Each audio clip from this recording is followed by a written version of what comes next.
नमस्कार प्रिय विद्यार्थियों, मैं डॉक्टर विपिन कुमार बगड़िया, सहायक आचार्य आर्थिक प्रशासन एवं वित्तीय प्रबंध विभाग, राजकीय स्नातकोत्तर महाविद्यालय हिंडौन सिटी। विद्यार्थियों, आज के इस वीडियो में हम व्यष्टि एवं समष्टि अर्थशास्त्र अर्थात micro economics and macro economics के बारे में अध्ययन करेंगे। व्यष्टि अर्थशास्त्र माइक्रो इकोनॉमिक्स। व्यष्टि शब्द अंग्रेजी के माइक्रो शब्द से बना है, जिसका आशय होता है सूक्ष्म, अर्थात छोटे छोटे भागों की व्याख्या की जाती है। व्यष्टि अर्थशास्त्र ज्ञान की वह शाखा है जिसमें विशिष्ट आर्थिक इकाइयों जैसे विशिष्ट व्यक्ति, विशिष्ट फर्म, विशिष्ट उद्योग आदि के साथ उपभोक्ता, परिवार, फर्म अथवा उद्योग आदि का अध्ययन किया जाता है। समष्टि अर्थशास्त्र। समष्टि शब्द अंग्रेजी के मैक्रो से बना है और मैक्रो शब्द का अर्थ होता है व्यापकता। इस प्रकार समष्टि अर्थशास्त्र ज्ञान की वह शाखा है जिसके अंतर्गत संपूर्ण अर्थव्यवस्था से संबंध रखने वाली इकाई का अध्ययन किया जाता है। इसमें बड़े बड़े समूह जैसे राष्ट्रीय आय, कुल बचत, कुल विनियोग, कुल रोजगार, सामान्य लागत आदि का अध्ययन किया जाता है। व्यष्टि एवं समष्टि अर्थशास्त्र में अंतर। व्यष्टि अर्थशास्त्र ज्ञान की वह शाखा है जिसमें विशिष्ट व्यक्ति, फर्म या उद्योग का अध्ययन किया जाता है, जबकि समष्टि अर्थशास्त्र में संपूर्ण अर्थव्यवस्था का अध्ययन किया जाता है। व्यष्टि अर्थशास्त्र का क्षेत्र सीमांत विश्लेषण तक सीमित है, जबकि समष्टि अर्थशास्त्र का क्षेत्र संपूर्ण अर्थव्यवस्था की समस्याओं से संबंधित होता है। व्यष्टि अर्थशास्त्र का संबंध कीमत विश्लेषण से होता है, जबकि समष्टि अर्थशास्त्र का संबंध आय विश्लेषण से होता है। व्यष्टि अर्थशास्त्र का संबंध व्यक्तिगत, फर्म, उद्योग एवं उत्पादन इकाइयों में उतार चढ़ाव की व्याख्या से होता है, जबकि समष्टि अर्थशास्त्र संपूर्ण अर्थव्यवस्था के उतार चढ़ाव की व्याख्या करता है। व्यष्टि अर्थशास्त्र सीमांत विश्लेषण पर आधारित होता है, जबकि समष्टि अर्थशास्त्र अधिक व्यापक है, किसी भी एक प्रकार के विश्लेषण पर आधारित नहीं है। व्यष्टि अर्थशास्त्र व्यक्तिगत फर्मों तथा उद्योगों को अनुकूलतम स्थिति तक पहुंचाने में सहायक होता है, जबकि समष्टि अर्थशास्त्र संपूर्ण अर्थव्यवस्था को अनुकूलतम स्थिति में लाने का प्रयास करता है। व्यष्टि अर्थशास्त्र एक फर्म की नीति में निर्धारण में सहायक होता है, जबकि समष्टि अर्थशास्त्र में राष्ट्रीय आय स्थिति के प्रभावी कारणों एवं परिणामों का कार्य करती है। व्यष्टि अर्थशास्त्र का वर्तमान समय में महत्व कम होता जा रहा है, जबकि समष्टि अर्थशास्त्र राष्ट्रीय आय की समस्याओं के समाधान में सहायक होने के कारण आज भी उतनी ही प्रासंगिक बनी हुई है। व्यष्टि अर्थशास्त्र समष्टि अर्थशास्त्र की तुलना में अधिक सरल है। समष्टि अर्थशास्त्र व्यष्टि अर्थशास्त्र की तुलना में कठिन है।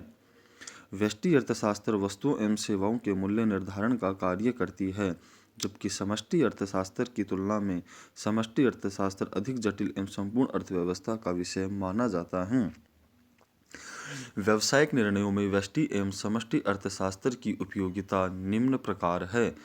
व्यष्टि अर्थशास्त्र की उपयोगिता आर्थिक व्यवस्था की कार्यप्रणाली को समझने में सहायक है। आर्थिक नीतियों के विश्लेषण में भी व्यष्टि अर्थशास्त्र उपयोगी होता है। भविष्यवाणी एवं पूर्वानुमान में भी व्यष्टि अर्थशास्त्र सहायक होता है। मांग विश्लेषण एवं पूर्वानुमान में भी व्यष्टि अर्थशास्त्र सहायक होता है। लागत तथा उत्पादन विश्लेषण में भी व्यष्टि अर्थशास्त्र सहायक होता है। कीमत निर्णय नीतियों एवं व्यवहार में भी व्यष्टि अर्थशास्त्र सहायक होता है। आर्थिक कल्याण की जांच करने में भी व्यष्टि अर्थशास्त्र सहायक होता है। लाभ प्रबंध में भी व्यष्टि अर्थशास्त्र सहायक होता है। रेखीय प्रोग्रामिंग में भी व्यष्टि अर्थशास्त्र सहायक होता है। विद्यार्थियों, रेखीय प्रोग्रामिंग में संसाधनों का इस प्रकार से अनुकूलतम उपयोग किया जाता है कि हम समस्या का उपलब्ध विकल्पों में से सर्वश्रेष्ठ विकल्प का चयन करते हुए समाधान कर सकते हैं। रेखीय प्रोग्रामिंग के अंतर्गत सिंप्लेक्स मॉडल भी आता है, ट्रांसपोर्टेशन मॉडल भी आता है, असाइनमेंट मॉडल भी आता है। कई प्रकार के मॉडल इसमें आते हैं। रेखीय प्रोग्रामिंग को अमेरिका एयर फोर्स के जॉर्ज बी डेंटजिंग ने दिया था। इस प्रकार व्यष्टि अर्थशास्त्र के भारी समस्याओं के विश्लेषण में भी सहायक होता है। उपयुक्त विवेचन से स्पष्ट है कि व्यष्टि अर्थशास्त्र व्यवसाय के निर्णयों में महत्वपूर्ण योगदान देते हैं। यह योगदान व्यावसायिक निर्णयों, लागत विश्लेषण एवं मांग पूर्वानुमान से संबंधित होता है। व्यावसायिक निर्णयों में समष्टि अर्थशास्त्र की उपयोगिता में निम्न बिंदुओं द्वारा स्पष्ट किया जा सकता है। आर्थिक नीतियों के निर्धारण में समष्टि अर्थशास्त्र महत्वपूर्ण भूमिका निभाता है। जहां आर्थिक नीतियों की बात है, उनमें कृषि नीति, उद्योग नीति, जनसंख्या नीति, रोजगार नीति, विनियोग नीति आदि अनेक प्रकार की नीतियां शामिल होती हैं। आर्थिक नियोजन में भी समष्टि अर्थशास्त्र सहायक होता है कि किस प्रकार गरीबी को दूर करने की योजनाएं बनाई जाएं, किस प्रकार बेरोजगारी को दूर करने की योजनाएं बनाई जाएं, किस प्रकार सूक्ष्म लघु उद्योगों से समस्याओं को दूर करने की योजनाएं बनाई जाएं। उन सब में समष्टि अर्थशास्त्र बहुत ही महत्वपूर्ण भूमिका निभाता है। व्यावसायिक चक्रों का विश्लेषण, कभी कभी अर्थव्यवस्था में उतार होता है, कभी चढ़ाव होता है, अर्थात कभी तेजी कभी मंदी का एक चक्र चलता रहता है। उन चक्रों के विश्लेषण करने में समष्टि अर्थशास्त्र बहुत ही महत्वपूर्ण भूमिका निभाता है। समष्टि अर्थशास्त्र व्यष्टि अर्थशास्त्र के विश्लेषण में सहायक है। समष्टि अर्थशास्त्र में सामान्य रोजगार का अध्ययन किया जाता है। सामान्य रोजगार के अध्ययन से आशय है कि एक अर्थव्यवस्था में जितने लोग हैं, अर्थात ऐसे लोग जो कार्यशील जनसंख्या में शामिल हैं, अर्थात 15 से लेकर 60 वर्ष तक की आयु के लोग जो काम करना चाहते हैं तथा जितनों को काम मिला हुआ है, उनके मध्य की जो अंतर है उसको बांटने का काम समष्टि अर्थशास्त्र करता है। समष्टि मॉडल का निर्माण करने में भी समष्टि अर्थशास्त्र महत्वपूर्ण भूमिका निभाता है।